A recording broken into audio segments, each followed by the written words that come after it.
إن الله سميع عليم. Kita mengetahui bersama ikhwan, ajaran Islam dibangun di atas Al-Quran dan juga As-Sunnah. Rasulullah SAW bersabda, "Taraktu fikum amrain, in tamassaktum bihima lan tadhillu abada." Aku tinggalkan kepada kalian dua perkara. Kalau kalian berpegang kepada dua perkara ini, tidak akan menjadikan kalian tersesat di atas muka bumi ini. Kitabullah wa sunnati. Al-Quran dan juga sunnahku, kata Nabi SAW. Tapi berapa banyak kita lihat kaum muslimin ketika mereka berpegang kepada Al-Quran dan juga As-Sunnah, tapi memahami Al-Quran dan juga As-Sunnah memakai pemahaman kepala mereka sendiri-sendiri. Ini penting nih, ini bedanya.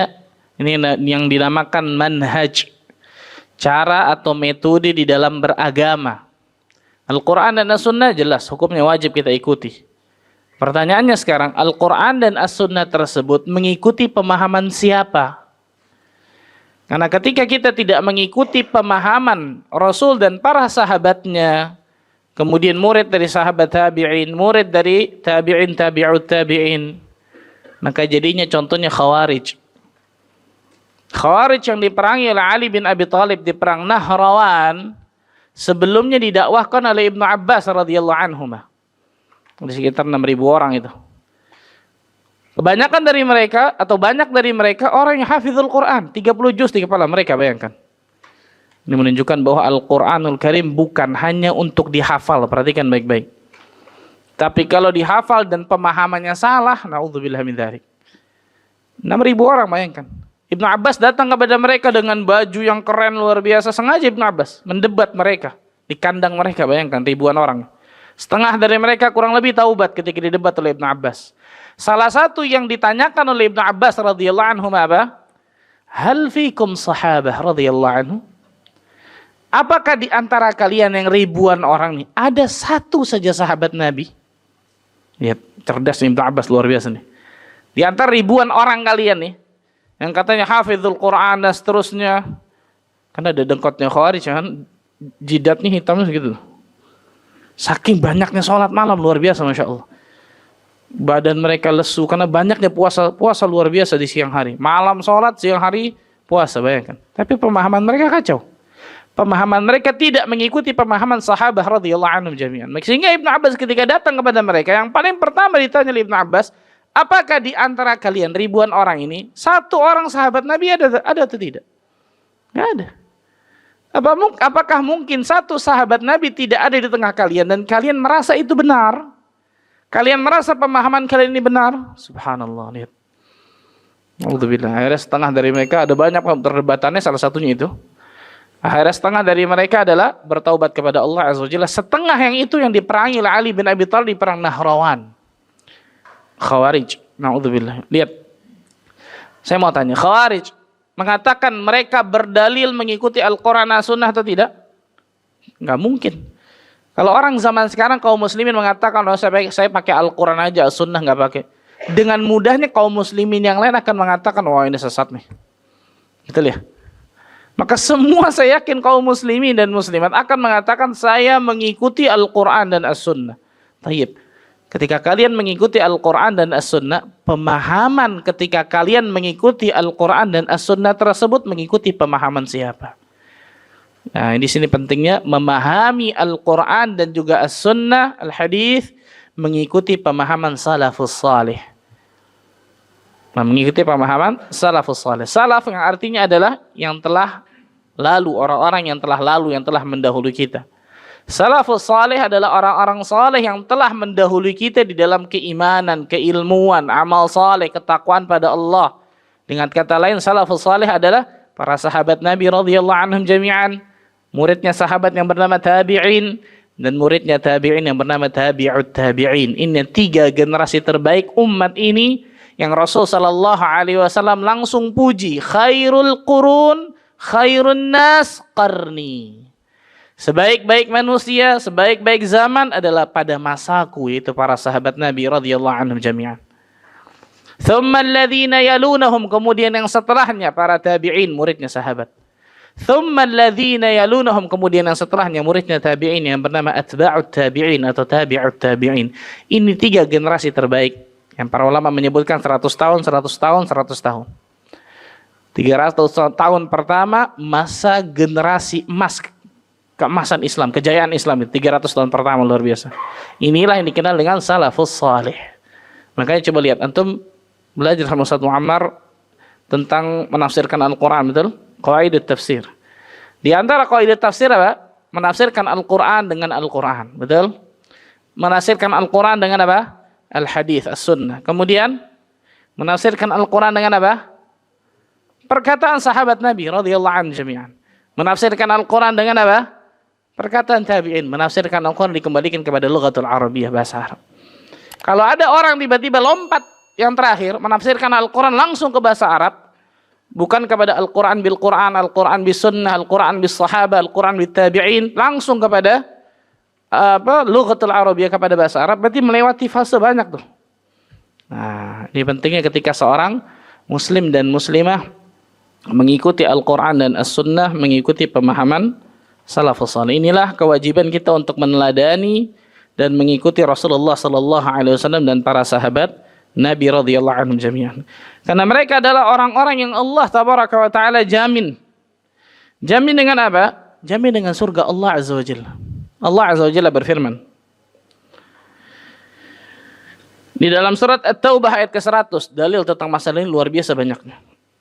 Dalam surat At-Taubah ayat ke-100. Was-sabiquna al-awwaluna minal muhajirin wal ansar walladzina ittaba'uuhum bi ihsan radhiyallahu anhum wa radu anhu wa a'adda lahum jannatin tajri min tahtiha al-anharu khalidina fiha abada dzalikal fawzul 'azim. Dan orang-orang terdahulu, lagi yang pertama-tama masuk Islam, as-sabiqun al-awwalun, di antara orang-orang muhajirin dan ansar, dan orang-orang yang mengikuti mereka dengan kebaikan. Saya mau tanya, antum muhajirin atau bukan? Antum ansar atau bukan? Udah jelas bukan. Muhajirin bukan, ansar bukan. Betul ya? Tapi yang ketiga lihat, apa kata Allah? Walladzina taba'uuhum bi ihsan. Dan orang-orang yang mengikuti mereka, mengikuti muhajirin dan ansar, itu mengikuti para sahabat Nabi radhiyallahu anhum jami'an. Apa kata Allah azza wa jalla? Radhiyallahu anhum wa radu an. Allah ridha kepada mereka dan mereka pun ridha kepada Allah azza wa jalla. Bayangkan ikhwan. Kemudian apa kata Allah? Wa a'adda lahum jannatin tajri min tahtiha al-anharu khalidina fiha abada. Dan Allah azza wa jalla menyiapkan jannat, surga-surga yang mengalir di bawahnya sungai-sungai, khalidina fiha, mereka kekal di dalamnya abada, selama-lamanya. Dzalikal fawzul azim. Itulah kemenangan yang besar, yang agung. Itulah kemenangan yang besar, yang agung. Subhanallah. Lihat ayat ini sebagai hujjah bahwa metode, cara untuk memahami Al-Quran dan As-Sunnah, mengikuti pemahaman para sahabat Nabi radhiyallahu anhum jami'an, itu adalah suatu kebenaran.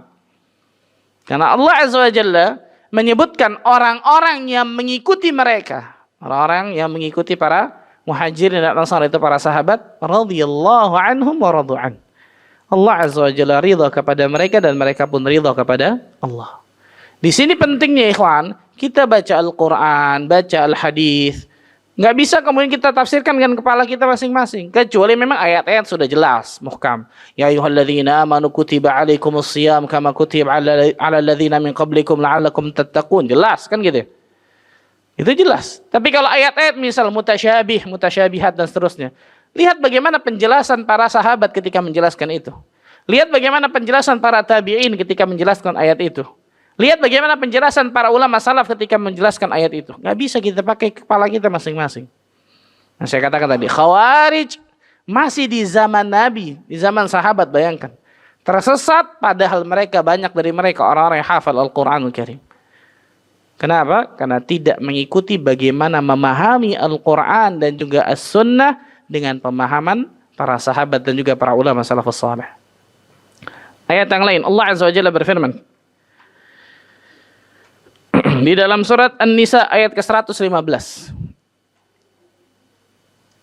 Di dalam surat An-Nisa ayat ke-115. وَمَنْ يُشَاقِقِ الرَّسُولَ مِنْ بَعْدِ مَا تَبَيَّنَ لَهُمُ الْهُدَى وَيَتَّبِعْ غَيْرَ سَبِيلِ الْمُؤْمِنِينَ نُوَلِّهِ مَا تَوَلَّى وَنُصْلِهِ جَهَنَّمَ وَسَاءَتْ مَصِيرًا. Dan barang siapa yang menentang Rasul sallallahu alaihi wasallam, Nabi kita Muhammad sallallahu alaihi wasallam, sesudah jelas kebenaran datang baginya dan mengikuti jalan yang bukan jalannya orang-orang yang beriman. Lihat, garis bawahi kata-kata ini nih. Dan mengikuti bukan jalannya orang-orang yang beriman. Ketika ayat ini turun, satu-satunya orang yang beriman yang mengikuti Rasul sallallahu alaihi wasallam siapa? As-sahabah radhiyallahu anhum jami'an. Para sahabat Nabi radhiyallahu anhum jami'an, jelas. Lihat, Allah mengatakan, dan barang siapa yang menentang Rasul sallallahu alaihi wasallam sesudah jelas kebenaran baginya dan mengikuti jalannya bukan jalannya orang-orang yang beriman. Itu mengikuti jalannya bukan jalannya para sahabat Nabi, kata para ulama tafsir. Maka apa kata Allah? Nuwallihi ma tawalla. Kami biarkan kemana mereka berpaling. A'udzubillah min dzalik. Kami biarkan kemana mereka berpaling. Kami biarkan mereka dalam kesesatan yang telah dilakukannya. Wa nuslihi jahannam. Dan kami akan masukkan mereka ke dalam api neraka jahannam. Wa sa'at masira. Dan jahannam itu seburuk-buruknya tempat kembali. Ikhwatal iman rahimani wa rahimakumullah. Kewajiban bagi setiap muslim dan muslimah, terutama para santri, perhatikan baik-baik ini, untuk mempelajari manhaj akidah yang benar itu sampai dia mati. Perhatikan baik-baik nih kawan. Mempelajari akidah terkadang membosankan, betul. Terkadang bosan, subhanallah. Tapi itu akan kita dapatkan tuai manisnya ketika kita dalam kehidupan sehari-hari, ya kawan. Bagaimana akidah Islamiyah itu pentingnya luar biasa. Salah satunya bagaimana manhaj, cara beragamanya para sahabat dalam masalah akidahnya, dalam masalah muamalahnya, dalam masalah akhlaknya, dalam masalah dakwahnya, dan seterusnya. Biasanya kajian-kajian yang lain lebih apa? Lebih menggiurkan tuh. Kajian-kajian tentang rumah tangga, misal orang yang sudah menikah, misal itu lihat. Kajian-kajian tentang parenting anak, boleh, silahkan, gak ada masalah, silahkan. Tapi jangan lupakan kajian yang paling terpenting dalam hidup kita nih, ikhwan. Tauhidullah, mentauhidkan Allah Azza wa Jalla. Akidah yang benar, manhaj yang sahih. Karena yang saya lihat, subhanallah, berapa banyak para tulabul ilm, para penuntut ilmu agama Allah Azza wa Jalla, mungkin dia ingin mencari sesuatu yang baru. Contoh saja, belajar madhab, boleh, silahkan. Bahkan bagus, subhanallah. Berapa banyak zaman dulu para ulama terdahulu di Al-Hambali, Asy-Syafi'i, semua ulama. Dari abad keempat bahkan, subhanallah, terkenal dengan itu. Tapi nggak ada dari mereka ketika mereka belajar madhab, kemudian akidah mereka jadi menyimpang. Kok bertentangan dengan orang zaman sekarang yang saya lihat. Ketika mendalami satu madhab, wah pokoknya kalau Imam Syafi'i sudah ngomong seperti ini nggak boleh gitu. Kita tahu apa dengan Imam Syafi'i? Tanpa dia sadar, dia taklid luar biasa dengan madhabnya tersebut. Hati-hati nih ikhwan, ini saya lihat depan mata kepala saya sendiri nih. Orang-orang yang tadinya memegang sunnah Nabi luar biasa, Masya Allah, tanpa dia sadari syubhat sedikit masuk, melenceng akhirnya. Wallahi ikhwan, lebih baik orang tersebut tidak bermadhab, tapi akidah dan manhajnya benar, daripada kemudian madhabnya luar biasa bagus, ilmu fikih madhabnya luar biasa bagus, akidah manhajnya belok. Na'udzubillah min dzalik. Jelas, subhanallah. Perhatikan baik-baik nih ikhwan.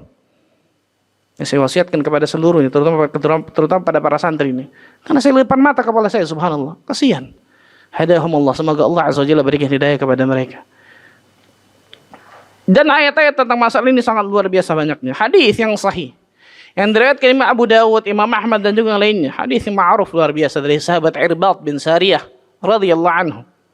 Rasul sallallahu alaihi wasallam bersabda, "Fa innahu man ya'ish minkum fasayara ikhtilafan katsira." Sesungguhnya barang siapa yang masih hidup setelahku, maka dia akan melihat perselisihan yang banyak. Subhanallah, di antara mukjizat yang Allah berikan kepada Nabi sallallahu alaihi wasallam. Apa kata Nabi sallallahu alaihi wasallam ketika melihat perselisihan yang banyak tersebut? Rasul memberikan solusinya. Fa'alaikum bisunnati wa sunnatil khulafa'ir rasyidin al-mahdiyyin min ba'di.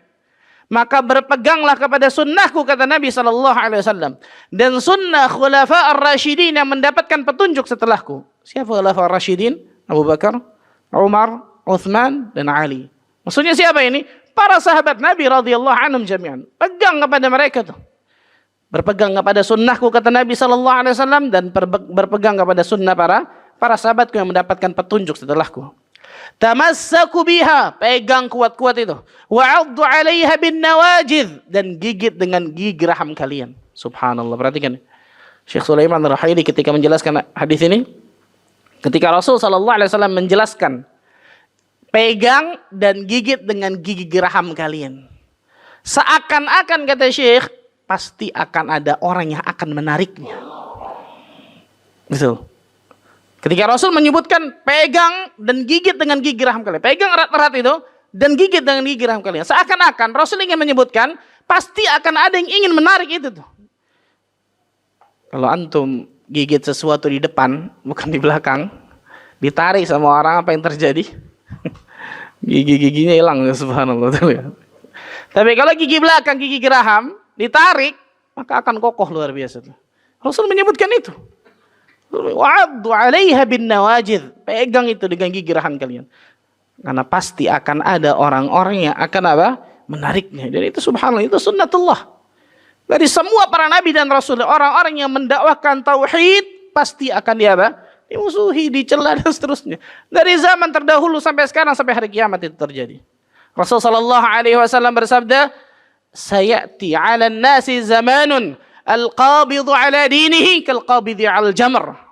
Pasti akan datang nanti satu zaman, kata Nabi sallallahu alaihi wasallam, di mana seseorang ketika memegang agamanya sama seperti memegang bara api. Bara api, bayangkan ya, panas luar biasa. Tapi kalau dia tidak pegang bara api tersebut, atau setengah-setengah dia pegangnya, nggak digenggam benar-benar, panas ini luar biasa loh.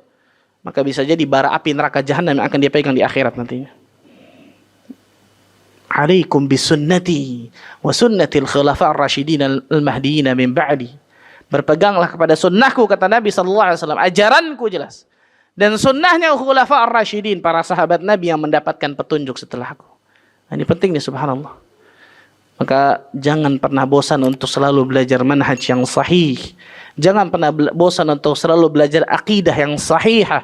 Jangan pernah bosan untuk belajar tauhid yang benar. Sampai kapan? Hattal mamat, sampai mati. Nggak ada selesai itu. Nggak ada cerita khatam belajar tauhid, akidah, manhaj, nggak ada. Ini penting nih, subhanallah. Berapa banyak kaum muslimin dan muslimat hilang di kajian, di antaranya Allah takdirkan karena kajian-kajian manhajnya, kajian-kajian akidahnya, kajian-kajian tauhidnya ternyata kurang dia dalami tentang masalah tersebut. Dan ayat-ayat dan juga hadis-hadis tentang masalah ini sangat luar biasa banyaknya. Intinya adalah kewajiban bagi setiap muslim dan muslimah untuk meneladani dan mengikuti Rasul sallallahu alaihi wasallam dan para sahabatnya di dalam dia beragama. Allah azza wa jalla mengatakan, ya ayyuhalladzina amanu udkhulu fis silmi kafah. Wahai orang-orang yang beriman, masuklah kalian ke dalam agama ini secara kafah, totalitas, dalam semua hal.